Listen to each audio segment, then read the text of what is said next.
जय माता रानी। आषाढ़ मास गुप्त नवरात्रि के 5वें दिन 10 महाविद्याओं में से एक माता छिन्नमस्ता और माँ दुर्गा के 5वें स्वरूप माँ स्कंद माता की कथाएं आप श्रवण करेंगे। 10 महाविद्याओं में से एक माता छिन्नमस्ता की आराधना 5वें दिन की जाती है। इन्हें माता का उग्र रूप माना जाता है और माँ की पूजा करने से आत्मविश्वास, साहस और शक्ति की प्राप्ति होती है। माता का ये स्वरूप अत्यंत भयानक है। इनका सिर कटा हुआ है और माता के हाथ में अपना ही कटा हुआ सिर है और दूसरे हाथ में तलवार है।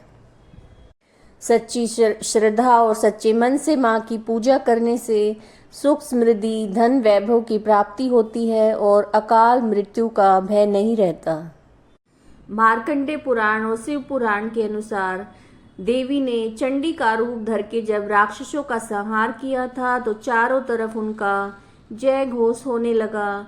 लेकिन जो देवी की जो सहायक योगिनियां जया और विजया थी, उनके खून की प्यास शांत नहीं हो पाई। इस पर उनकी रक्त पिपासा को शांत करने के लिए माँ ने अपना मस्तक काटकर अपने रक्त से उनकी प्यास बुझाई थी। इस कारण से माता को छिन्नमस्तिका के नाम से भी जाना जाने लगा। छिन्नमस्तिका देवी को तंत्र शास्त्र में प्रचंड, चंडिका और चिंतापूर्णी कहा जाता है। ये माता चिंतापूर्णी भक्तों की चिंताएं हर लेती हैं, इसलिए इन्हें चिंतापूर्णी के नाम से भी जाना जाता है। इस संबंध में एक और पौराणिक कथा जुड़ी हुई है। एक बार माँ भगवती अपनी सहेलियों के साथ मंदाकिनी नदी में स्नान करने गई। उसी समय माता की सखियों को तेज भूख लगी और भूख की पीड़ा की वजह से उनका जो चेहरा है वो मलिन पड़ गया। उन्होंने माँ से भोजन की व्यवस्था करने को कहा। माता से कहा कि उन्हें बहुत तेज भूख लगी है, लेकिन माता ने स्नान करने तक उन्हें इंतजार करने को कहा। लेकिन भूख से व्याकुल उन दोनों सखियों ने उनसे तत्काल ही भोजन का प्रबंध करने की याचना की।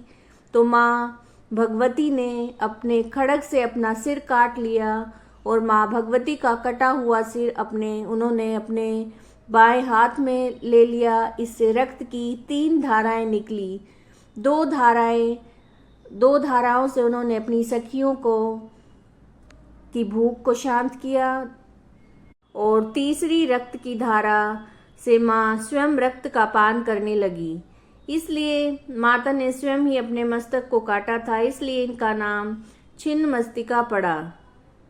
नवरात्रि के 5वें दिन दुर्गा माँ के 5वें स्वरूप स्कंद माता की पूजा की जाती है।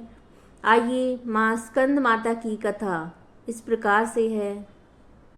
माँ की 4 भुजाएं हैं। माँ एक हाथ में कार्तिकेय को पकड़े हुए हैं, उनके दूसरे और तीसरे हाथ में कमल का पुष्प है। अपने चौथे हाथ में स्कंद माता अपने भक्तों को आशीर्वाद देती हैं। स्कंद माता की सवारी एक शेर है। स्कंद माता विशुद्धि चक्र की अधिष्ठात्री देवी हैं। विशुद्धि चक्र हमारे गले के उभरे हुए भाग के ठीक नीचे स्थित होता है। माँ स्कंद माता की सच्चे मन से पूजा करने से विशुद्धि चक्र जागृत हो जाता है, जिससे सिद्धि की प्राप्ति होती है। माँ स्कंद माता का वाहन मयूर भी है, इसलिए इन्हें मयूर वाहन के नाम से भी जाना जाता है। उनका वर्ण यानी कि उनकी जो त्वचा का जो रंग है वो शुभ्र है। माता हमेशा कमल पर विराजित रहती हैं, इसलिए इन्हें पद्यासना देवी के रूप में भी जाना जाता है। माँ स्कंद माता का मन पूर्ण रूप से लौकिक और संसारिक संबंधों से दूर रहता है। स्कंद माता का पूजन करने वाले व्यक्ति मुख्यतः संसारिक बंधनों में रहकर भी उनसे मुक्त होते हैं। प्राचीन काल में जब माता सती ने अपनी देह को त्याग दिया था, भगवान शिव ने अपने आप को सभी बंधनों से दूर करके तपस्या आरंभ कर दी थी। वो पहाड़ों में कड़ाके की ठंड में और कठोर तपस्या करने लगे। तारकासुर और सूरपदन नाम के 2 राक्षसों ने देवताओं पर हमला कर दिया। उस समय देवताओं की मदद करने के लिए कोई नहीं था। तारकासुर और सूर्यपदन नाम के दोनों राक्षसों को ब्रह्मा जी द्वारा वरदान प्राप्त था कि उन्हें मारने के लिए शिव जी की संतान को ही आना पड़ेगा। उन राक्षसों ने चारों ओर बड़ा ही भयंकर माहौल बना रखा था। इन दोनों राक्षसों के अत्याचारों को देखते हुए देवता भी चिंतित थे। तब सभी देवतागण भगवान विष्णु के पास गए और उन्हें अपना दुख सुनाया, परंतु विष्णु जी ने उनकी कोई मदद नहीं की। विष्णु जी से मदद ना मिलने पर देवताओं ने नारद जी के पास जाने का सोचा।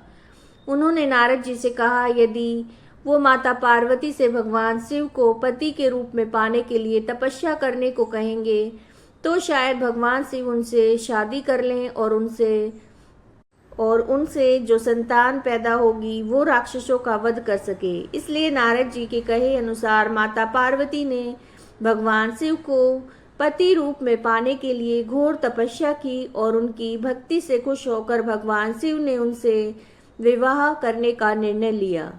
विवाह के पश्चात माता पार्वती और भगवान शिव की ऊर्जा से एक बीज का जन्म हुआ।